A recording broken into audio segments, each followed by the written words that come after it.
तो hi friend, जिन लोगों के आवास योजना यानी कि प्रधानमंत्री आवास योजना के तहत जो मकान मिलने थे वो नहीं मिल पाए हैं, जो लोग भी वंचित रह गए हैं और अगर आप एलिजिबल हैं उसके लिए, तो अब आपको 100% ये न्यूज बहुत ही खुशखबरी देने वाली है।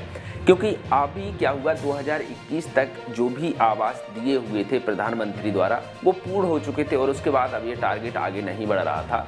अब क्या हुआ, गवर्नमेंट ने इस स्कीम को पास कराने के लिए 2024 तक ये टारगेट रखा है और कई करोड़ों में अभी जो है मकान आ चुके हैं और अब आपके लिए इसको फॉर्म भरना, दोबारा से अप्लाई करना होगा। जैसे ही आप अप्लाई करोगे उसके बाद इसकी जांच प्रक्रिया होगी और अगर आप इसके एलिजिबल होगे तो आपको 100% मकान मिल जाएगा। तो अब इसके लिए ऑनलाइन अप्लाई कैसे करना है, इसके लिए आप अपने घर से भी कर सकते हो, मोबाइल से भी कर सकते हो या लैपटॉप, कंप्यूटर या साइबर कैफे वाले के पास जाकर भी कर सकते हो। क्योंकि जो प्रक्रिया वहाँ होती है वही हम अपनी मोबाइल से करते हैं और जो मैं प्रक्रिया बताता हूँ वो 100% काम करती है। तो अगर आप वीडियो पूरा देखेंगे तो बिल्कुल जाहिर सी बात है आपको जो है प्रधानमंत्री आवास योजना का लाभ जरूर मिलेगा। तो चलिए वीडियो शुरू करते हैं, आपको बताते हैं कैसे हमें इसका फॉर्म भरना है। तो यहाँ पर आपको अपने गूगल में आना है और यहाँ पर आपको पीएम आवास योजना ये आपको सर्च कर लेना है और ये सबसे फर्स्ट वाली वेबसाइट है, इस पर आपको क्लिक कर देना है। जैसे ही आप इसको ओपन करोगे कुछ इस तरीके से वेबसाइट ओपन होगी, जहाँ पर आप ऊपर सिटीजन असाइनमेंट इस वाले ऑप्शन पर अगर जाओगे आप तो यहाँ पर आपको ऑनलाइन करने के लिए एक ऑप्शन नज़र आएगा जिस पर लिखा होगा अप्लाई ऑनलाइन। आपको इस वाले ऑप्शन पर क्लिक कर देना है।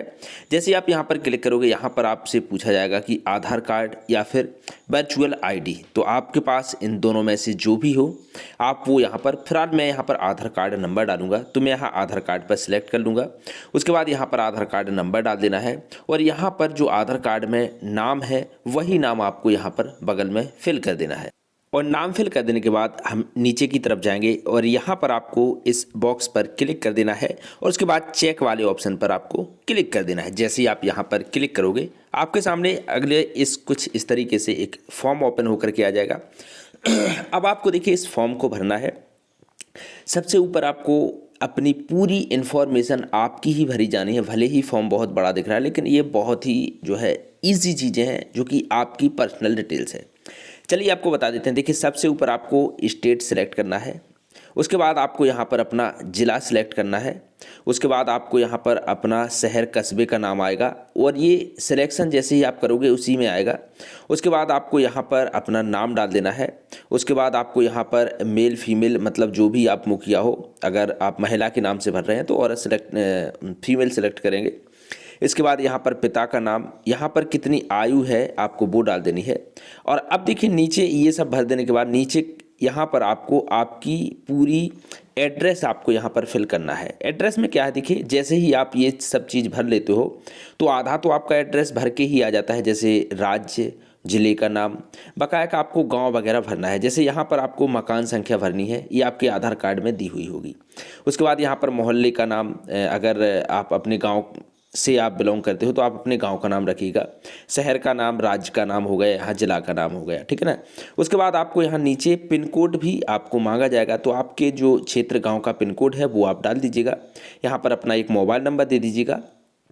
और अगर ये जो आपने अभी एड्रेस भरा हुआ है यहाँ पर देखिए बगल में उसमें एक मैरिड लिखा हुआ है, अगर आप शादीशुदा हैं तो आप मैरिड यहाँ पर सिलेक्ट करेंगे। उसके बाद अगर आप सेम एड्रेस जो आपने अभी भरा हुआ है, अगर ये सेम एड्रेस है तो आपको ऊपर एक जो है आइकन दिख रहा होगा, इस खाने में आपको टिक करना है तो आपका ये ऑटोमेटिकली ही पूरा एड्रेस फिल हो जाता है। चलिए उसके बाद नीचे की तरफ चलते हैं।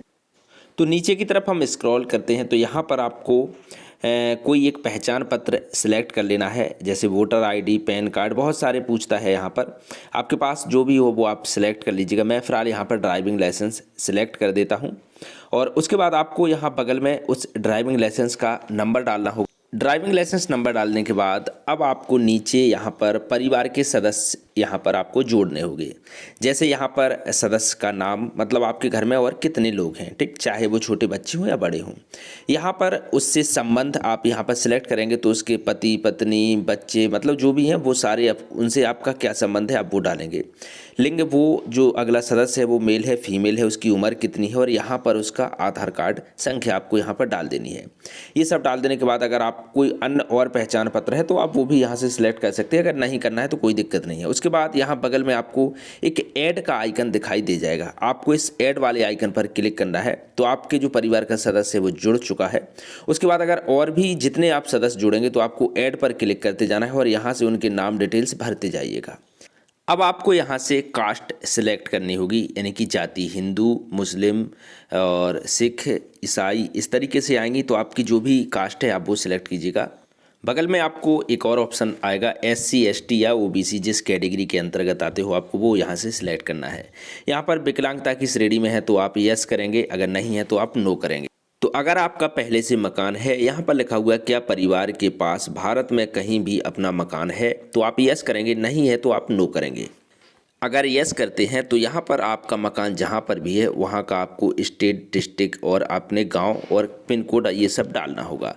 अगर आपका मकान है तो आपको यहाँ पर वर्ग मीटर में भूमि का भी ब्यौरा देना होगा कि आपका मतलब कितने वर्ग मीटर में आपका जो मकान है वो बना हुआ है। उसके बाद आपको नीचे एक ऑप्शन मिलेगा ऑनर और रेंट का। तो आप यहाँ से अगर खुद मालिक हैं तो आप ऑनर सेलेक्ट करेंगे, किराए से रहते हैं तो रेंट सेलेक्ट करेंगे। यहाँ पर आपको इस कैटेगरी को चूज़ करना है कि आप किस तरीके के हो, बेघर हो, फार्मर हो, एजुकेशनल हो, मतलब क्या हो आप। तो आपको वो यहाँ से अपनी कैटेगरी चूज़ कर लेनी है। जैसे मैंने यहाँ पर किसान हूँ तो फार्मर लिख देता हूँ।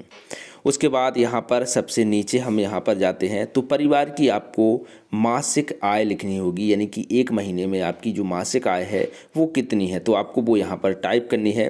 यहाँ पर इस वाले बॉक्स पर आपको टिक कर देना है और ये जो कैप्चर कोड है ये आपको नीचे यहाँ पर डाल देना है। ये कैप्चर कोड डाल देने के बाद नीचे आपको जो सुरक्षित करें हैं इस पर आपको क्लिक कर देना है। तो अब आपका यहाँ से सबमिट हो चुका है। तो इस तरीके से जब आपका फॉर्म सबमिट हो जाता है, अब ये फॉर्म आपका कंसल्ट ऑफिसर के पास जो है भेज दिया गया है। अब वहाँ से वो चेक करेंगे कि आप इसके पात्र हो या नहीं हो। अगर आप इसके पात्र हो तो आपको 100% ये जो प्रधानमंत्री आवास है ये आपको अप्रूव कर दिया जाएगा और आपका लिस्ट में नाम आ जाएगा। उसके बाद आपका मकान बनना शुरू हो जाएगा। तो वीडियो देखने के लिए आपका बहुत बहुत बहुत धन्यवाद। अगर कोई सवाल या सुझाव है तो हमें कमेंट्स बॉक्स में जरूर लिखिएगा। अगली न्यूज आपको मिले इसके लिए नीचे जो रेड कलर का बटन है उसको सब्सक्राइब करके घंटी जरूर। Thank you so much.